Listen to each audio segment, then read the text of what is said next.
Hi, this is Sandy Parker, and welcome to another episode of Crafting for Almost Everyone.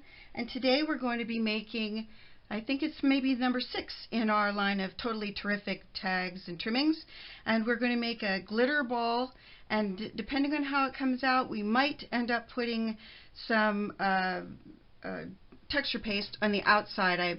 I want to play with this, and we haven't done it so far, so I wanted to do it.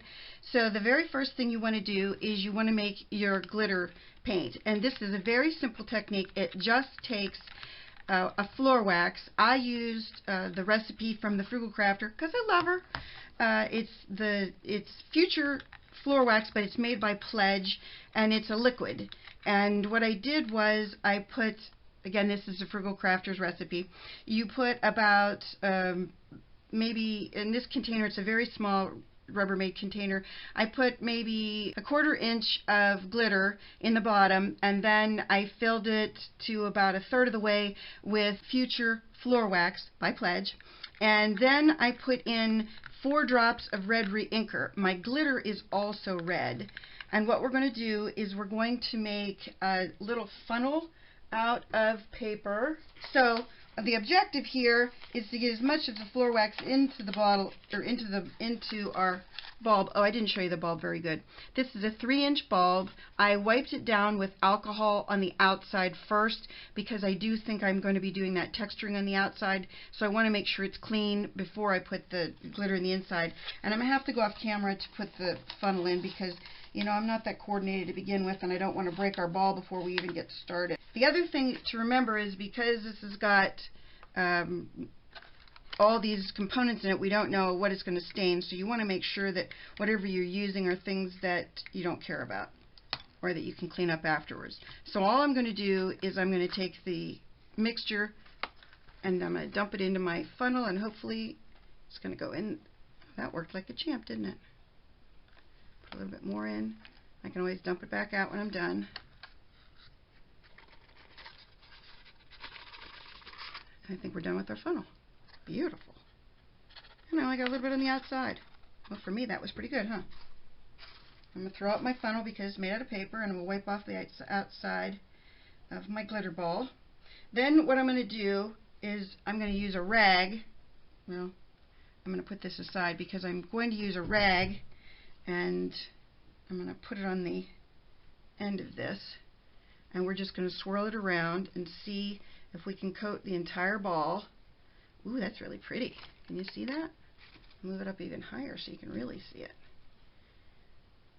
It's coming out really nice so far. And it's very, very red, which I wasn't sure if I had enough of the... I use Real Red Reinker by Stampin Up. Then what you're going to do is you're going to dump all of it back into your container. And I'm not exactly certain if the wax will do anything to my excuse me, my lid from my box that my bulbs came out of, so I want to drip as much of it out as I can now, and it looks pretty good. Well, that was really easy. I can't I'm sure that once it dries I could do another coat, but because of the technique I'm going to be doing, I think my plan is that I'm going to do the reinker. No, yes, I'm going to use reinker on my texture paste and then do a design on the outside of my ball. But that was going to be a silver ball, so I'm not sure exactly what I'm going to do at this point. I like this one. I wonder if you could do more than one. How much? They didn't really say on the tutorials I watched. They didn't really say how long it took for this to dry. But I want to get the extra out of the bottom of my container because somebody said one of the mixtures, I'm not sure what mixture it was, ate through their plastic container, so I definitely don't want that to happen to mine. Because I tilted it there, some of my reinker moved around. Okay, so that's what we're going to do with that project for right now. I don't know if you can see that very well, but our red glitter didn't really do that much to it. So I watched another tutorial, and I'm going to maybe try and combine a couple, and we'll see if this comes out horribly, horribly bad or not. I have some nail polish, and this is, again, another tutorial I watched that said that you can coat the inside with nail polish. So I thought I would start with a reddish color, and then if I want to add maybe some more, I could maybe go into the white. And they said all you do is you kind of tip it and drain it down into the bowl in different in different angles, because you want to make sure that you can get it. It's kind of pretty so far.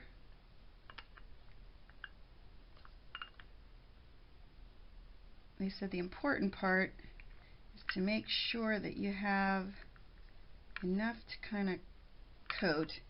And then they said after you did that, I'm going to dump some into the bottom. They said after you did that, then you put something you don't care about. We'll put this glove over it. And they said you just start to shake it around. Try to move the nail polish as you go.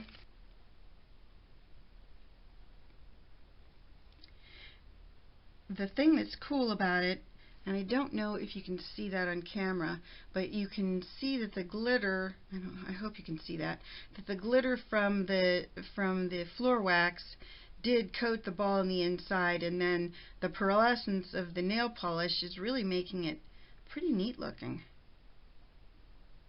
I'm not unhappy with this ball. I think we've got it all coated. Now I think it's just a matter of letting it drain out, and then we'll put a nice ribbon on it, and we'll be done. So that ball, I think we're going to call almost complete. I really like it, and I hope you guys do too. And it was simple, and it uses up supplies that you already have at the house, old nail polish, and hopefully you have. Someone else used Mop and Glow as their floor wax of choice, and again, I told you I used a Frugal Crafter's recipe, but I'm not telling you that that's the only one you can use. Okay, so we're going to finish up our glittery ball. We started out with, underneath we had the Future Floor Wax by Pledge and red reinker and red glitter, and that made, I don't know if you can see that, hopefully you can, the glittery component. And then we put the nail polish on top of it. The nail polish is from CVS by a brand called Spoiled. It's been out, this is probably 2 or 3 years old, and the name of it, I'm going to give you the number. The number is S, like in Sandy, 020, and it's called I Got So Plastered. I'm embarrassed that's the name of it, but it is. But the name brand is Spoiled. And then I did put, originally I put a gold bow on it, but I decided I wanted to change it up. I found this ribbon that is like a brownish undertone, but it has some really pretty glittery components, I think, that match the ornament better. I was really careful about putting the little handle back, or the little holder back on. And I talked about maybe doing some embossing paste on this, but I did attempt embossing paste, and I couldn't get it to work well with the rounded surface. I should have thought of that. I'm not giving up on it. I have another ornament that I have to put it in my lap, I'm sorry. It's too slippery up there. I do have another ornament that is a flatter plastic ornament that I think will work well for this. Cheapers, can't make this any smaller, apparently. And so this ornament, I think it's done. We'll just cut a little bit of the ribbon off, and I kind of like that color better. Maybe not, I don't know. I might end up changing it another time, but I like it, and I think it really makes it just makes it pop a little bit. So I want to cut it. I like to cut my ribbon on a V, So I want to do that on camera if I can. The way you do that is you fold it in half like that, and then you take your scissors and pointing away from the ball, you just cut it and see how it makes a cute little, I don't know if you can see that, but we'll do it on the other side too. It makes a cute little V in the middle, and I like that look on anytime I'm using ribbon. I know I'm probably out of frame and I apologize, but this ball is a slippery little sucker, if you know what I mean. Okay, and there we have it. This is our glittery ornament. I think it's number 6 in our series of totally terrific tags and trimmings, and jeepers, it's just moving everywhere. And I think it's really cute, and I hope you'll try it. If you do, send me a copy of it in an email. I'd love to see it. And stay tuned. I'm going to finish up. We have the alcohol ink ornaments. I want to show you those as well. But I think this one really came out cute. It's very inexpensive. I bought the balls at Michael's, and everything else I pretty much had. Excuse me. I had on hand. So if you're looking to decorate your tree in a whole new way, you can certainly make some of these glitter balls, and I'm sure once the light hits them behind the tree lights, it'll be gorgeous as well. So thanks again for joining me. Please give me a thumbs up and subscribe, and thanks again. Bye-bye.